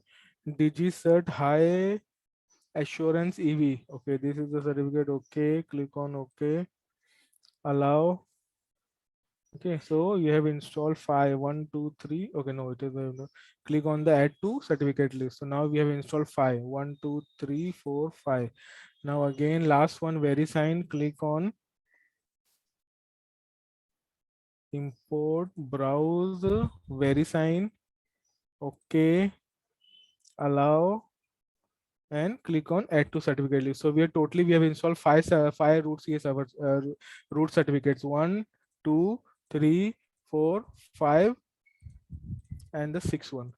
Everything done. Just click on save.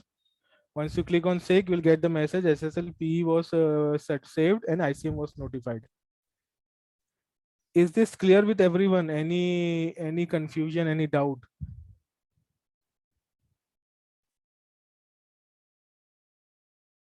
Yes. Yeah, all good. Anyone else having any doubt or any kind of like confusion? Yes.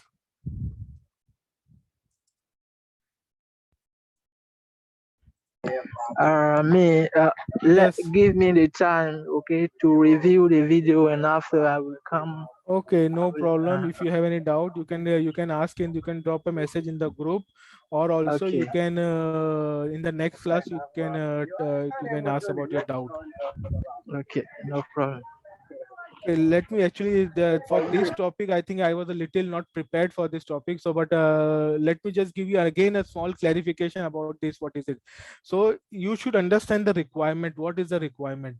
Now, what happens when your SAP system wants to connect to any external system? Okay, it cannot directly blindly connect to the external system and exchange data between the external system. Okay, before exchanging the data with the external system, it has to go through a process of a verification whether that external system which is connecting to your SAP system, whether it is genuine or not. How will you do this? So for this function, for this thing, there's a something called as your certificate verification. Now when there's a request going outside to your external system, the external system will send its certificate to the server. The server will then verify this certificate depending on who signed that certificate. Okay, depending that who signed that certificate, it doesn't mean that if I've installed all these 6 certificates in my SAP system, now I will not get any certificate error. For example, now your system, you're trying to connect to any other, say for example you want to integrate an SMS sending option from your SAP system. Okay, you have an option for sending SMS for kind of anything or alert or anything of this, the system will send an SMS to your external system. Now how the system is going to send an SMS to an external mobile? Okay, it cannot, the SAP system will cannot go and directly send the SMS to the number 902998838. No, what it will do, it will, for example, it will need an SMS gateway. So you have to get a service from that SMS gateway. For example, your service provider is Airtel. You have to approach Airtel, tell them that we need an service to send SMS. Airtel will give you the details about the SMS gateway. You have to add this SMS gateway into your SAP system. Now when that program will trigger an SMS, that SMS will go to your Airtel website. Airtel website needs to authenticate whether it is coming from the correct link or not. Okay, and then when Airtel authenticates, okay, this is a authentic request, then it will send or it will forward that SMS to the final mobile user who is it addressed to. So for Airtel and the SAP system to identify each other, Airtel will share its client certificate with your with you. What you need to do is that you need to install that client certificate in your S-Trust. You have to install the client certificate in your S-Trust certificate list, and when only after this request is there in the list, and when at the time of the next connection request, then Airtel will send that information. Your SAP server will authenticate, verify whether it is the correct URL or correct system or not through the certificate. And once it is authenticates or identifies it, then only it will send that information to the SAP portal. SAP portal will forward that text SMS text to the mobile user. Am I clear on this part? What is the need for an certificate authentication and how exactly it is done? Yes.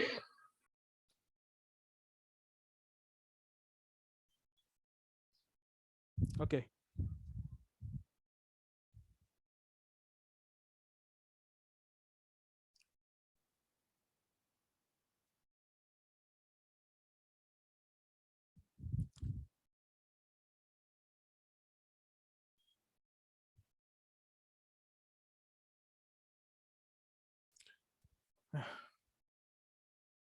Just give me 5 minutes. I'm got continuous talking and I've got exhausted. Okay, so this was done. I think we are done with the SSL certificates. Okay.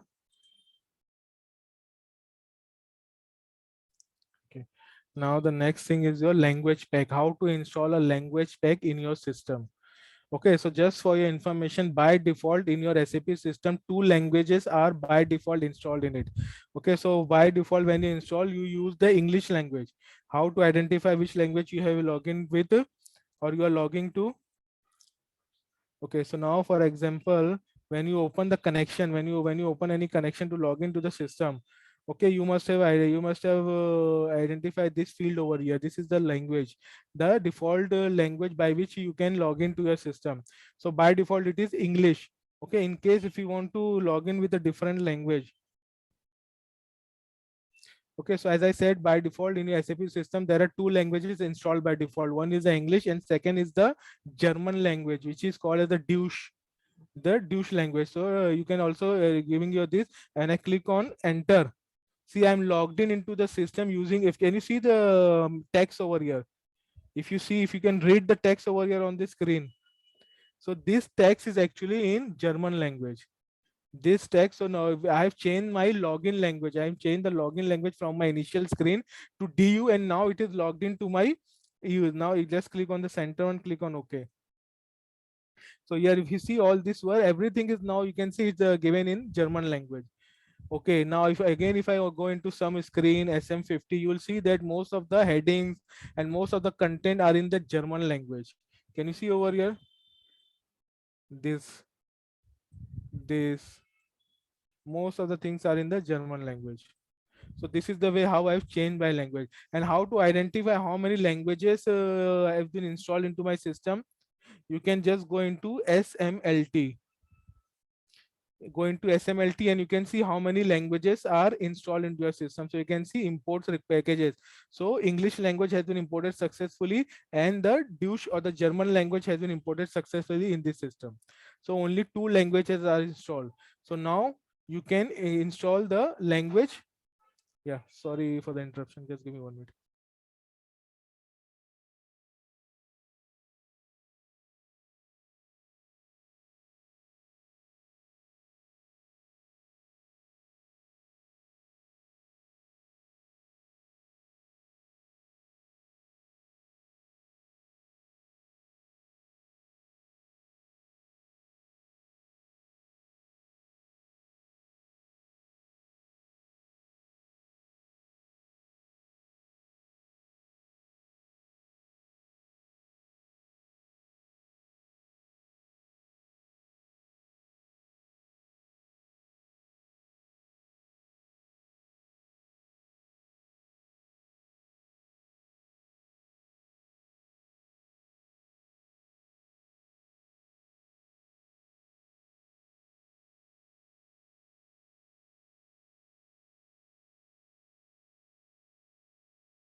Yeah, hi, sorry for the interruption. Okay, so now what we are going to do, we are going to install a new language into the system. We are going to install a new language into our SAP application server. So from running SMLT, I have identified there are only two languages installed in my application server. So now how to install a third language? The first thing that you need to install a third language is the package. Is the package, software package for that language. How you can get that package from the language? You need to go to the support.sap and you need to go into the software center. You have to go into the software center.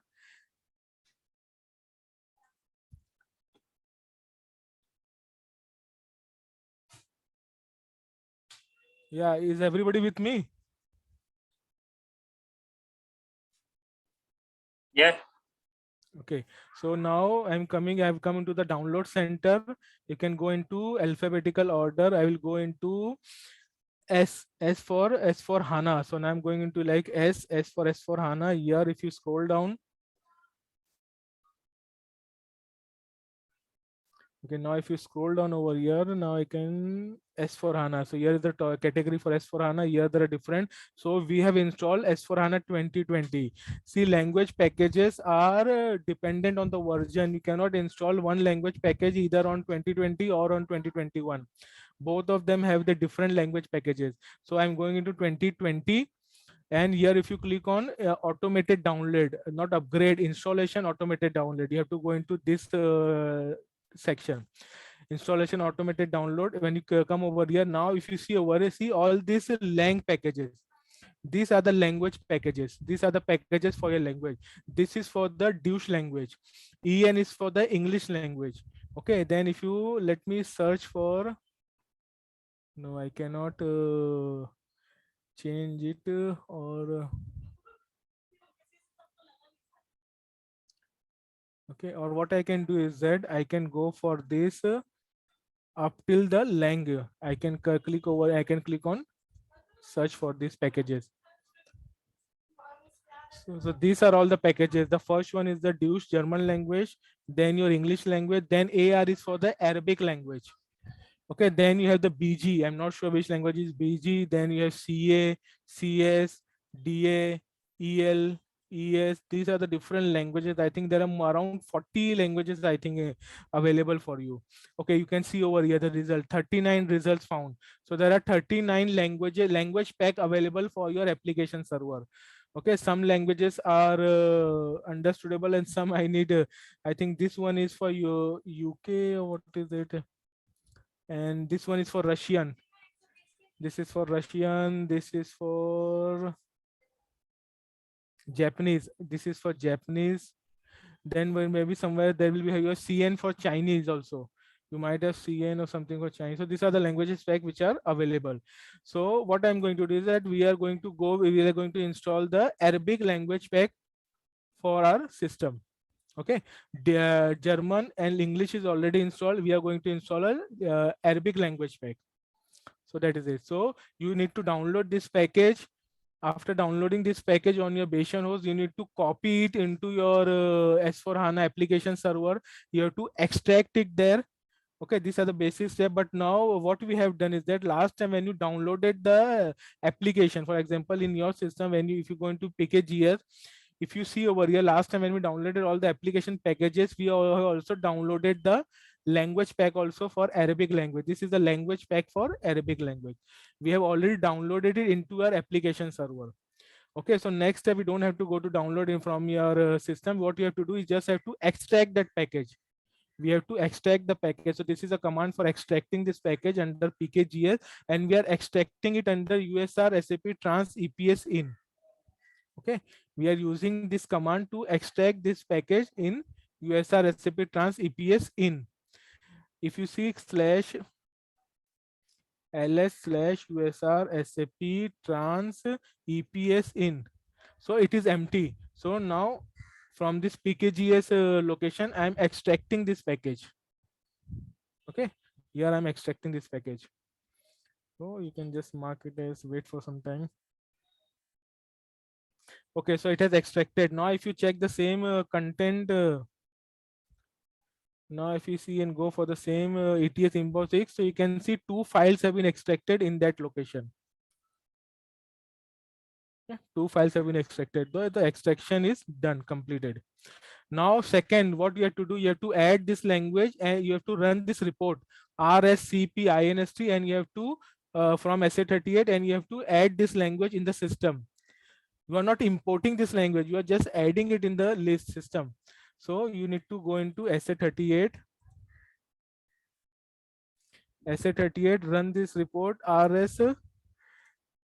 RSCP-INST. Okay, execute this report. This is the, so here you can see there are 2 languages already installed in the system, English and Deutsch. Now what you're going to do, execute add language. Okay, after executing, coming on the screen, now you're going to click on add language. So where is it? Add language. Click on add language, then you need to select AR. Now just try to select AR Arabic Saudi Arabia, because there are different variations of this language. Okay, because if you come under AR, you will see many other. See, you can see these are all the variations for your Arabic, for the Arabic language. Okay, so we are going to select this language, this language, Saudi Arabia, Arabic Saudi Arabia. So double click and select it. Okay, sorry, I think you need to select this language, AR Arabic Saudi Arabia. Click on select. So you can see language AR selected through the this configuration. Again, click on OK. Now you can see the language in the list, but it is still not like say imported in the system. Select AR. Okay, now you need to activate this configuration. AR, select the Arabic language, select the AR, select it, activate configuration F5. So here you can see over here, activate configuration F5. Click on it. Do you want to activate the new configuration? Yes. So we have made a changes. We have added a new language in the configuration and we want to activate this configuration. Yes. So now it is activating the configuration, and you can see it has successfully activated the configuration. No error message, nothing. Just click on OK. So this part is done now. You have successfully added the language and activated the configuration. Now what you are going to do? Now you are going to do the main part of importing the language, and it takes quite a time. Maybe it depends on the language pack or that on your system capacity also, but it takes around 3 to 4 hours for importing the language. So for this, you need to go into SMLT. Go into SMLT. From SMLT, what you need to do, classify language F5. So here if you go language, so classify language F5, click over it. And now you have to select the language. Click on the language. You can select the language, Arabic language, Arabic supplementation language. So here you have to provide the supplementation language. Why supplementation language? See, none of the language pack that you are going to install will have 100% of the translation. So normally what happens when you install a language pack, whatever texts are there in your application server, these are translated into those language. Okay, for example, when we are installing this Arabic language, all the screen, all the text which are there in any of the screen, all the error messages, everything which are there in the screen, it is translated into that language. And it is not possible to translate 100% of the language from English or Deutsch to any other language. So what here we have that, in case if you open, if you come across some screen or some information or some text which was not transported into Arabic language, so instead of like not showing you that content, what you can do, you can select a supplementation language. So in that scenario, whichever text were not translated to the Arabic language, it will show in the English, it will show in the language that you selected for supplementation. So here I am selecting the English language. It means any of the text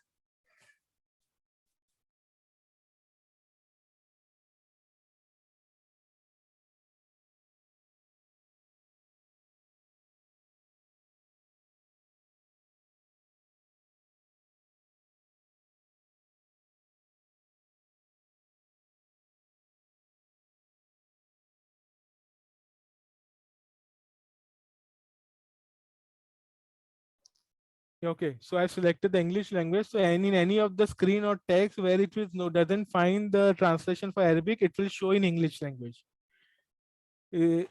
Everyone clear in this part about the supplementation language? Yes. Okay, so now let me save this. After getting it, making these changes, click on the save button. Okay, do you can only specify a supplementation language once. Okay, you can only mention it once. So just click on yes, because there is no option. There is only English and German. So until and unless you are more comfortable on German language than English, then you can select German language. So click on yes. Language key AR successfully saved. Okay. So now you can see the Arabic language, but you don't see any details over here. See, you can see a drop down for English and German, but there is no drop down for Arabic because it has not been imported in the system yet. Okay, so now after these changes, after supplementation language saving, now you can go into select the Arabic language. I'm selected the Arabic language, import package. Now click on, see there is an option over here to import package. Okay, here is the option. So click on import package. Here in this screen, you have to select on find package. Come over here, find package. So there is a button for find package. Click on the find. See, it can find the package. Why did it find the package? Because we have already downloaded the package, copied it into the application server and extracted into the EPS inbox directory. Okay, the EPS/IN stands for inbox. So we have already extracted that package in the inbox directory. So it was easily, the system was easily able to find that package. So here you can see it was able to find that package. And there is no issue with the package. Everything is, the package is like intact and it is not corrupted or anything inconsistent. So after finding the package, select the package. Select this package. Okay, and then click on execute. After selecting it, click on execute. So it will ask you import package this into the system. Click on yes. Once you click on yes, it's giving a message import scheduled. So it has started the import into the system. Okay, so it has started the import. Now you can see a drop down menu. Here you can see import packages, but it is still not green status. Again, when you click on it, now you will say it has started the upload. You can see the truck icon. So it has started the import of this in the system. You can see different. See, this is the transport logs. You can click on the transport logs and you can see the details over here. Also, you can click on this job information in case if there is a background job. Okay, this is the job which is running in the system for your implement SAP language import AR. Okay, this is the dog. If you want to check the job log, you can click on the job log. You can see the details. So the job has already finished successfully. The job has already finished. There is no issue with the job. So there is no more further thing. Then also you can come and you can check the action log. So this is the action log, what it is doing right now. So it is control pass to TP R3 trans. So now the TP and R3 trans utility binary, they are now doing the import of the language in the system database. Then again restart. If in case if you want to restart this import, and then last one is detail information. You can click on the detail information. You'll get this information over here. Okay, but I don't find this information over here quite. I find it quite confusing. I found a simple way, like you can monitor from your command line to check the import of your language. How can you do that? You can come on the command line, and here you can just run this script or this command over here.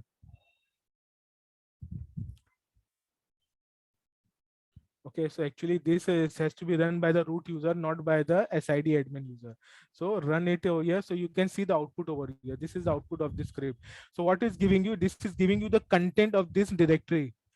Okay, USR SAP trans log directory. You can see all the log files over here, and it has arranged it by your time. It has arranged it to your time stamp. So on the top you'll find the latest files, and on the bottom you'll find the files which are older than that. Now here it is, see this icon, the star icon is showing you all the files in this directory. This icon is showing you the content of this file. It is showing you the latest content of this file. It is running a tail command on this file. So any changes here, you will notify, will get notice over here. Again, this command, you can see it is showing the content of this file. It is showing you the content of this system log, and this is actually your action log file. So these two, this output is for your system log, and this output is tracking your action log. Nothing is happening on the log side, but if you see on the TMP side, your TM directory, you can see there are many changes been doing in your TMP temp side. So this is the file over here for inside your TMP directory, which is now currently being written. So what you need to do is you just need to monitor the system, like what is it happening. If the TMC stops, then this part will become active. This part will start getting update frequently.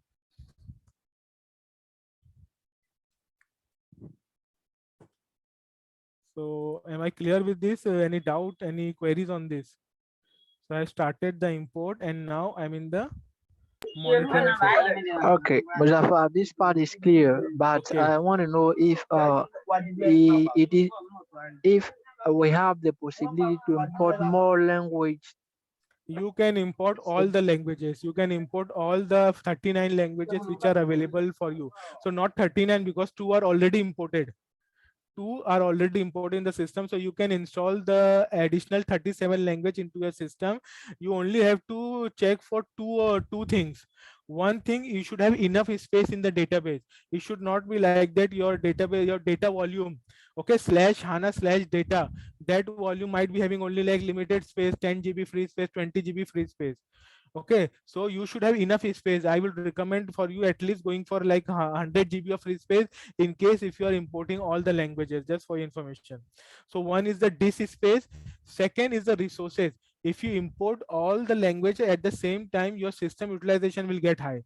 So don't import all these languages at one time in any critical system at a non-peak hour, at a peak hours, because your system might get slow. Is that clear? Okay, okay. Okay, so now we have importing. So now we it will take a lot of time. Maybe I think 2 or 3 hours for importing this language inside your system. Okay, after it is imported, when you come on the screen, if you when you refresh it, so you will see that instead of this showing the import icon, it will change to something like this. It will say you will get the green icon over here. You will also get this green imported successful icon over here. It means that your language has been imported successfully in your system. And after that, maybe next time when we take the class on the next Saturday, then I will show you that when I try to log in into the system with the Arabic language, I will be successfully able to log in with the new language. And when you see any other screens and information on there on it, you will find that all of them are in the Arabic language.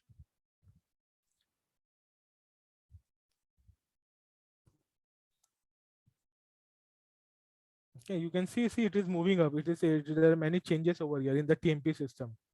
And if you see the package, the name of this file, SAPHLR, it is actually related to the Arabic language. AR, it is for your Arabic language. Arabic and 2020, this is for the 2020 package S4H, and this is this.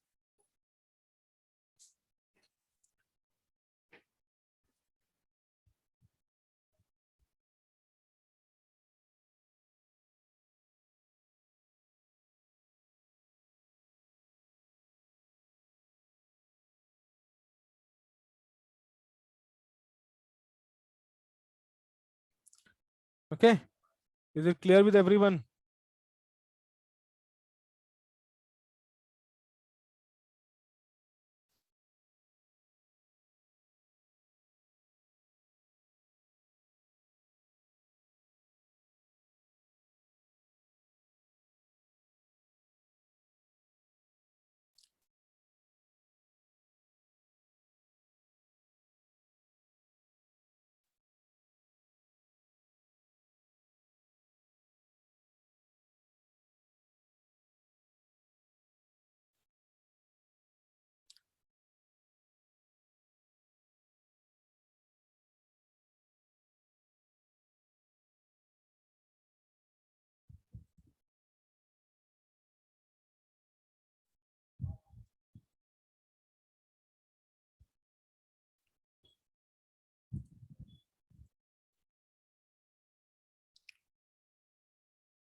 Okay, yes, everyone, any doubts and queries?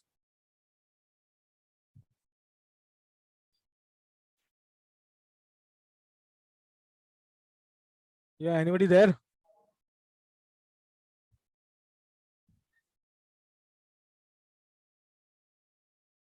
Okay, no problem. Then I think it's enough for today. We'll meet in the next class and we'll continue from there. Okay.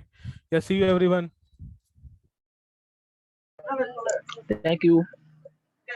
Yeah, goodbye. Goodbye. See you. Goodbye. Bye. Thank you.